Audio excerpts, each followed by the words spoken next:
Handcrafts with Nadine. My name is Nadine and I'm coming to you here from the Byron Shire in northern New South Wales, Australia.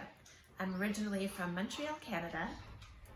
That was Bear, my 2-year-old Labrador, and I live here with him as well as my husband and our 2 teenage girls.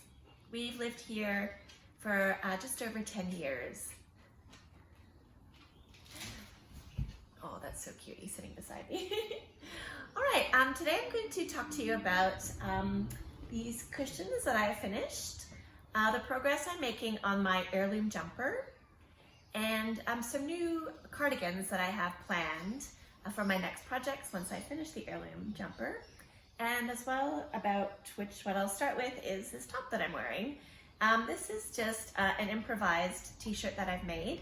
I got this yarn. It's a linen bamboo blend, and it's from a website in Australia called the Fiber Arts Shed, and I had a look just before filming this, and I don't think they are carrying it at the moment. I'm not sure if they'll get it in again, but I highly recommend this buying yarn from this website, the Fiber Arts Shed. They have lots of really beautiful natural yarns, some great combinations, so I highly recommend checking it out. So this is a raglan that I knit. So I didn't use a pattern, I just cast on just from here to the back, and then just increased every 2 rows in the raglan areas and on the end here to keep increasing to the front. It's not quite a sharp V, it ended up being more like a rounded neck. On the edges, I just did garter for about 3 stitches to make sure it didn't curl down. And I started in the back with some rows of garter so that it kept that from curling up as well. And just finished it off with some twisted rib. Same thing for the sleeves, a few rows of twisted rib. And I don't know if you can see, but at one point I must have grabbed the needles for another project, and then when I put the needles back on, I put the wrong size. So there's a little bit of about 2 centimeters where the tension is a little bit different because I guess I've used smaller needles, but it doesn't matter. It's one of my favorite tops to wear. It's very light, very drapey, very comfortable, perfect to wear in Australian summers and even this time of year when it's a little bit chilly, just pop a little cardigan over it. And yeah, it's perfect. Okay, so I'm very excited to show you my cushions. So here's one, and here's the other one. They're sisters, not twins. The order of the colors has changed, so that was a good way to ensure that I had enough of each color of the yarn. This is all made with 100% cotton yarns that I've bought at Spotlight from different companies. One is Motivera, another one I want to say it's called Flinders, and then this outside color, the mustard yellow, I actually bought on Hobby, and that is a recycled cotton, I believe. It is a little bit thicker, the yellow, but it didn't really seem to make much of a difference. Yeah, so I love how they turned out. Let's pop one down there. So like I said, I was going to make an envelope style cushion. So I made the cushion, it's 2-sided, and then I did this little overlap here. So you can insert and then remove the cushion if you need to wash it. So I made the cushion with the machine, and then I hand stitched the granny square onto the cushion, and the stitch I use is ladder stitch. I'll insert a video at the end, or a few videos of the process, because I recorded myself making, there goes the dog, I recorded myself making the pillow, a few of the steps, so I'll put a little montage at the end of how I did that, and I love it. I feel sure if it's kind of curling at the corners because maybe the granny square was a little bit smaller than the cushion. I did have the thought though that this might stretch a little bit, and I didn't want it to be baggy, so I thought maybe it was best to not make one more row of the yellow and have it kind of grow into the cushion. One thing I'll say though is when it's on the couch, because it's a feather cushion, which I love, it's super squishy and comfy, but because it's feather, it doesn't hold its shape very well. So if someone's sitting on the couch and leaning on it, when they get up from the couch, it'll look like that, or it kind of collapses and just looks kind of funky, but you know, you just have to pump it back up and then it's fine. So yeah, I'm very pleased with those. It was a lot of fun to make. And I'll also show a little video of it on the couch. The camera's on the couch right now, so I can't show you, but it looks really nice on the couch. Okay, my work in progress is the Heirloom jumper, which is by Fabel Knitwear Designs. And this is how it's going. So I finished one sleeve, and the last thing is just to pick up the stitches here and knit the second sleeve. Also to go fill up this big hole. That is the biggest hole I've ever had in attaching a sleeve, and I guess that's just the way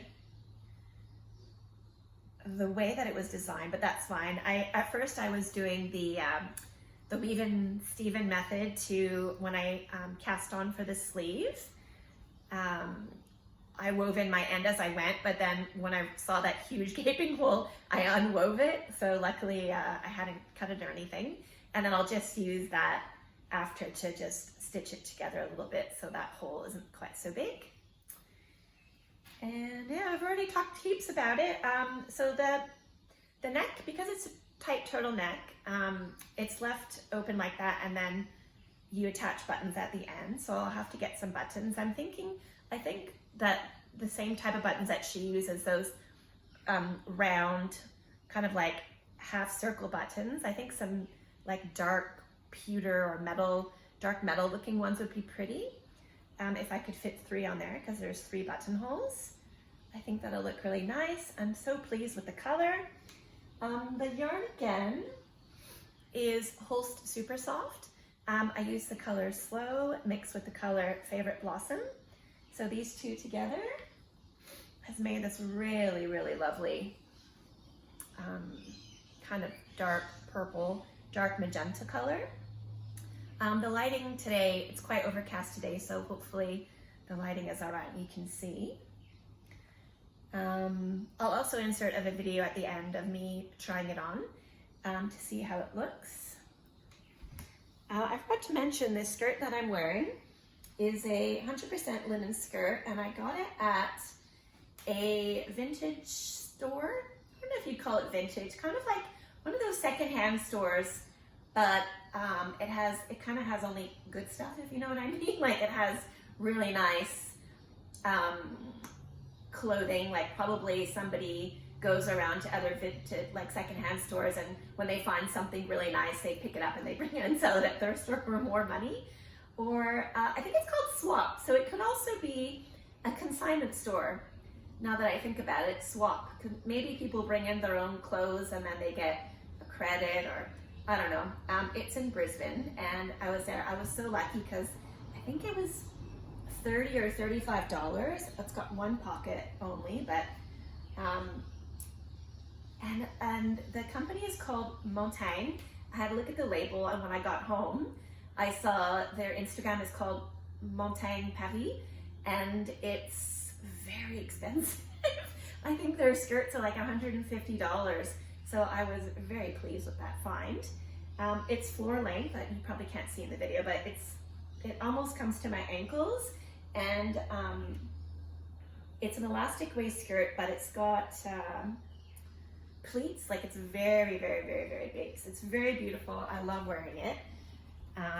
And so yeah, I tried it on. I tried this on with this skirt earlier. I took a little video, and it's a high-waisted skirt, and it's perfect. I reckon the length. So for the length, I cast off, I think a centimeter before I was meant to. There's meant to be a certain amount of centimeters, and I did 1 centimeter less because I wasn't sure if I would have enough of the alpaca to do both sleeves. I'd finished the first, I only had 2. I finished the first ball probably about here, so I was worried that I wouldn't have enough. So a little trick I did was once I cast off the bottom, I weighed my yarn and I had 44 grams left. So 44 grams left. So then when I knit this sleeve, I weighed it again, and then I saw that I had used 15 grams, and I out of 44 divided by 2, each sleeve could have been up to 22 grams, and I'd used 15. So I was like, okay, no worries, I've got plenty. If I want to go back, pick up the stitches, or rather undo my bind off, pick up the stitches and then knit another centimeter or more depending, I'll have enough yarn. So the other thing was I also wasn't sure once I wet it, I'm not too sure if this is gonna grow a little bit. I did not make a swatch. I did not make a swatch and then wet block it and to see what was gonna happen to the fabric. So it's just gonna have to be a surprise. I feel like it might grow a little bit. So, but yeah, once again, if I'm done, I think that I would like it to be a little bit longer. I will have enough yarn to go back and fix that, so I'm not worried. Yeah, I tried it on. It's super soft. It's super nice. I know it's going to get softer with washing, so I'm very excited to wear this. Like I said in a previous video, this is not certainly like an everyday style for me. This is definitely more of a going out kind of sweater. Not that I have you know, a huge social life where I go out a lot, but there are occasions where I could wear it. And again, instead of having this row, and this row, were meant to be eyelets with lace, like lace holes here, and I just didn't really want 3 rows of holes going down the front in case I decided to wear it with nothing under, or, you know, if I was wearing something under, you would see what it was. So I thought, instead, I would do some cables, because I love cabling now after my cabled cardigan that I made. So I have 2 rows of cables going in opposite directions, and then down the middle, I opted to do bubbles. I realize you can't really make it out too much because I did use 2 different colors of yarn. So the marling effect makes it so that you can't really see the texture, the baubles, the cables. They don't pop as much, but you can still see that there's something there, and I think that it does still look really pretty. Yeah, so almost done with that one. That's pretty exciting. Let's see.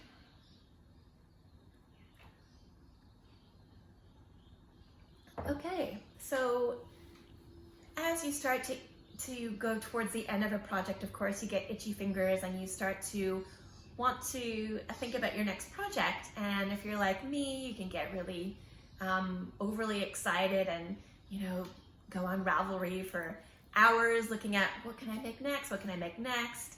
And yeah, so I definitely decided that I wanted to make a cardigan next. For Christmas, my mom bought me this yarn. It's from Bendigo Woolen Mills, and it was a limited yarn. I think they still have a few left.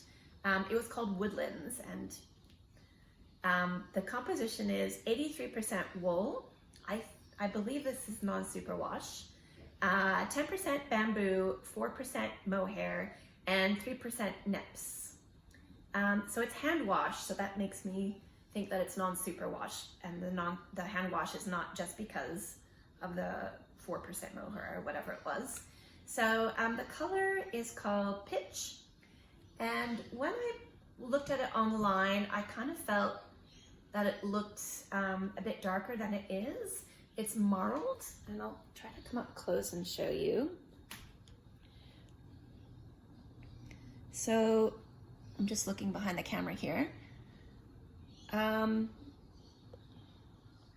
It's gray and black, and then it's got little bits, little tweedy bits of brown in it. And yeah, so I really was thinking with this, I wanted to make a cardigan, and I was thinking kind of like a grandpa style cardigan, or like just a deep V-neck cardigan. Nothing with really texture or cables or anything like that. I did start to do, oh, I've got it in here. Do I? Yeah, I started to do, what was the cardigan called that I just finished? 3 Seasons cardigan. I tried to see what it would look like in this yarn, and you could not see the cables at all. It was so muddled. I just thought, oh, no, I'm gonna change my yarn idea, and I went with that forest green. So yeah, I just wanted a plain cardigan, and I was thinking, looking through a few on Ravelry, and then Casey from Young Folk Knits was testing a cardigan. Did I write it down? Did I write it down?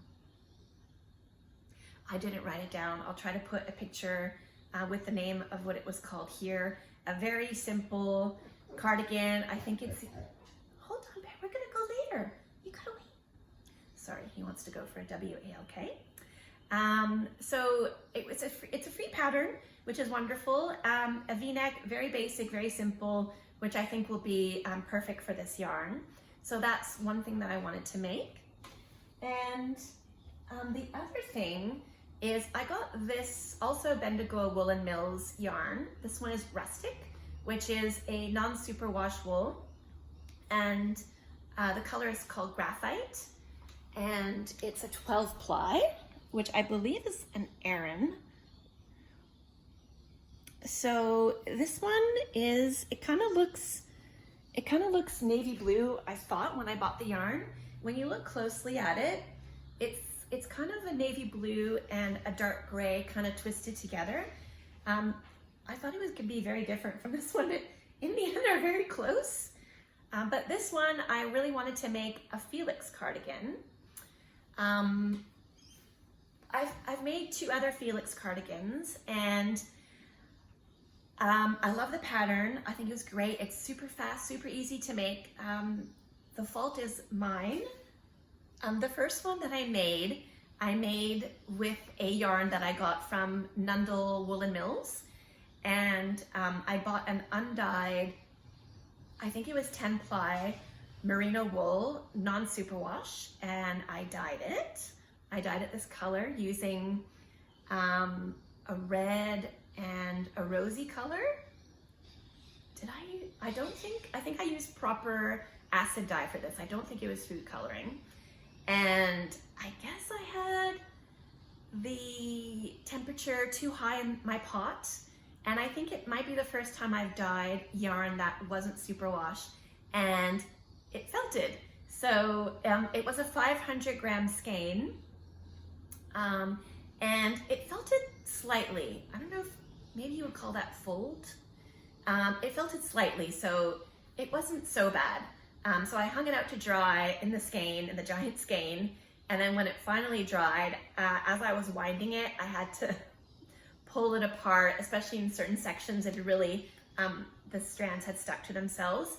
So it took me a long time to wrap into a ball, pulling it, but I thought, oh well, it'll still be fine to knit with. And then I knit the Felix cardigan, and then I accidentally had it in the wash. I don't think I can blame anyone else in the family. I think it was me. I think I accidentally threw it into the washing machine, and it felted further. So it's twice felted. It's very small. I can still wear it, but it's very tight. It's very soft. It's very lovely because it's merino. But yeah, it's very small.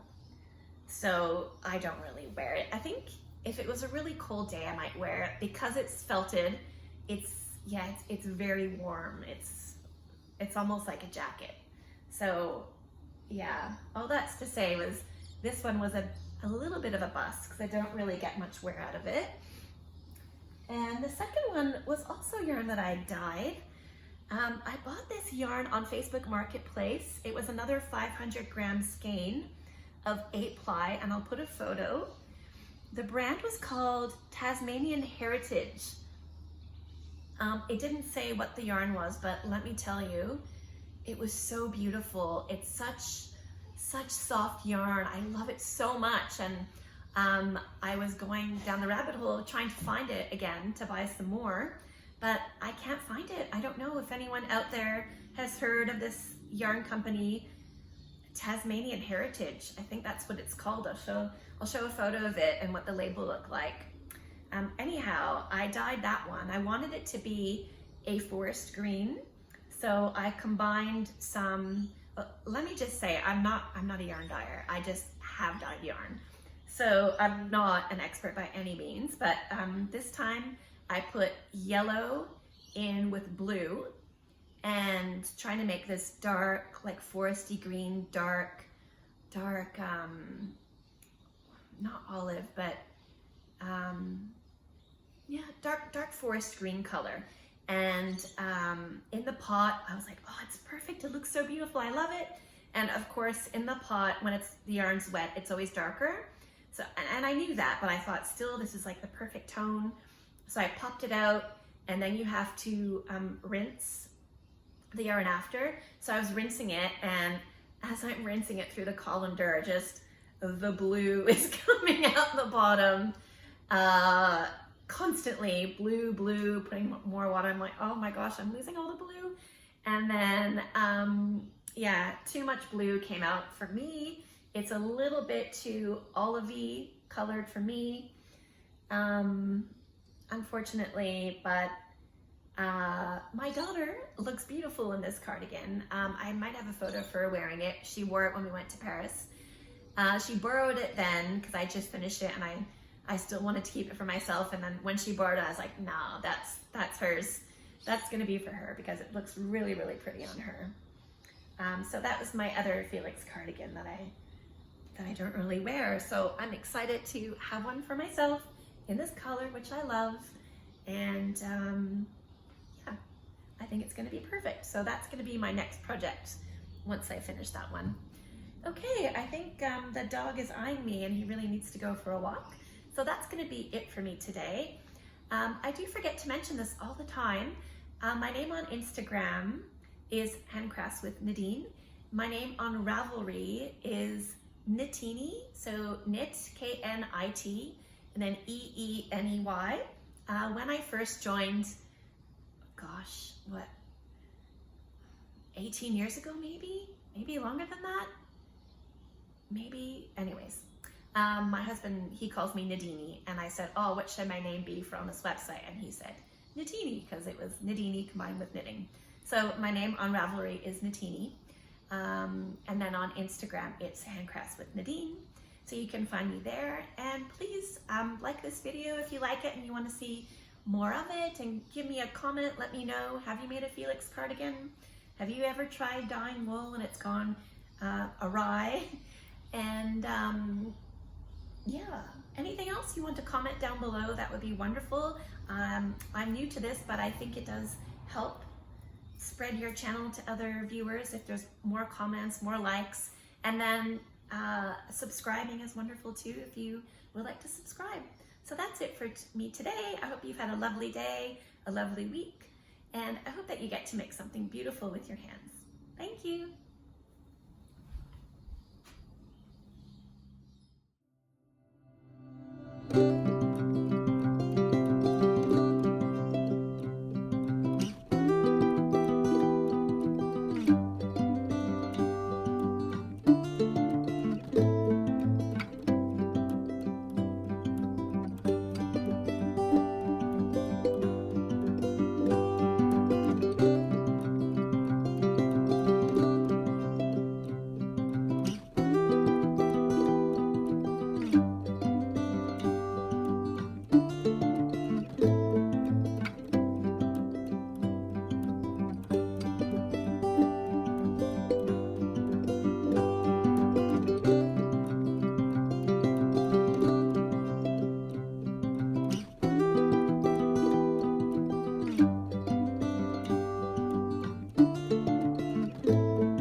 Bye.